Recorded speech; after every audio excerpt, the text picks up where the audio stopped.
주기도문은 예수님께서 제자들에게 가르쳐 주신 기도입니다. 주기도문에 나타나는 특징을 한 가지 꼽자면 우리라는 단어의 사용 빈도가 많다라는 것이지요. 가령 하늘에 계신 나의 아버지가 아니라 우리 아버지로 시작되는 이 기도는 계속하여 우리의 일용할 양식, 우리의 죄를 용서, 우리를 시험에서 벗어남을 강구하도록 가르칩니다. 이런 의미에서 본다면 이 기도는 애초에 공동체 기도문으로 주어졌다는 이야기가 되겠지요. 분명 개인이 홀로 이 기도를 드릴 수 있지만 우리는 이 기도를 할 때마다 신앙 공동체를 의식해야 한다는 것입니다. 우리는 기도를 개인 경건 생활의 영역으로만 생각하는 경향이 있습니다. 그러나 결코 그렇지 않습니다. 주님께서 가르치신 기도는 개인의 기도를 넘어 공동체로까지 기도의 지경을 넓힙니다. 우리 교회뿐만 아니라 많은 교회들이 주기도문을 고백합니다. 혹시 주기도문으로 기도할 때 내 옆에 사람, 교회 구성원들을 생각해 보신 적이 있으신지요? 주님의 기도는 나의 문제를 넘어 우리의 문제를 생각하게 합니다. 구약의 다니엘만큼 목숨을 걸고 하나님의 뜻을 따르고자 했던 사람이 당대에 없었음을 우리는 잘 알고 있습니다. 그런 다니엘은 자신을 영적으로 우월한 자리에 두지 않았습니다. 그는 이스라엘 민족의 죄를 우리의 죄라고 말하면서 하나님께 용서를 구합니다. 심지어 그는 조상들과 당대 사람들을 분리하지 않았습니다.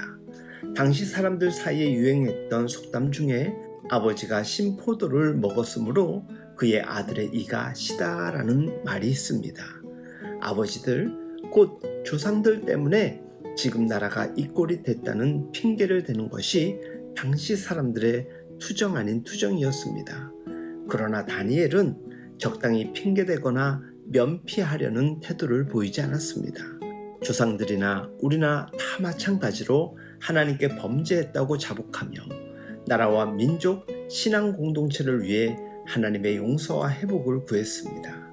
사랑하는 여러분, 기도는 하나님 나라의 백성, 곧 우리라는 신앙 공동체를 바라보게 하는 렌즈입니다. 기도는 우리의 시야를 넓혀서 하나님 나라를 보게 합니다. 오늘날 우리의 문제가 무엇인가? 신앙의 개인주의하입니다. 신앙생활을 개인의 영역으로 남겨놓는 것이지요. 그런데 이게 더 큰 형태로 나타나는 것이 개교회주의입니다. 다른 교회들이야 어떻든 간에, 다른 교회 성도들이야 어떻든 간에 우리 교회만, 우리 성도만 잘 되면 된다고 생각하는 태도이지요.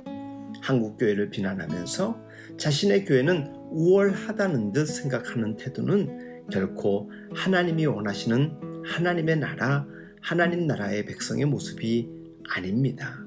우리는 늘 하나님의 나라라는 넓은 차원을 생각해야 합니다. 물론 이것은 참 어려운 일입니다. 당장 내 눈에, 내 손에 들어오지 않는 것에 대해 마음을 갖는다는 것이 결코 쉬운 일이 아닙니다. 그러나 기도는 바로 그러한 눈을 열어줍니다. 더 넓은 하나님의 경영을 보게 합니다.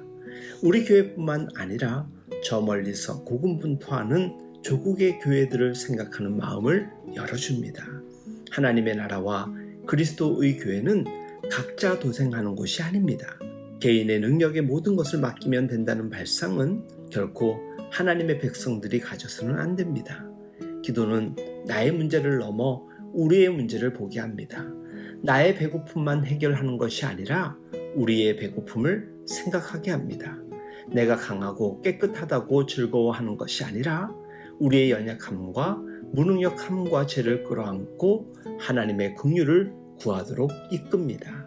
기도의 자리는 우리의 좁은 시야에서 벗어나 하나님 나라의 경영에 눈을 뜨게 하는 자리입니다.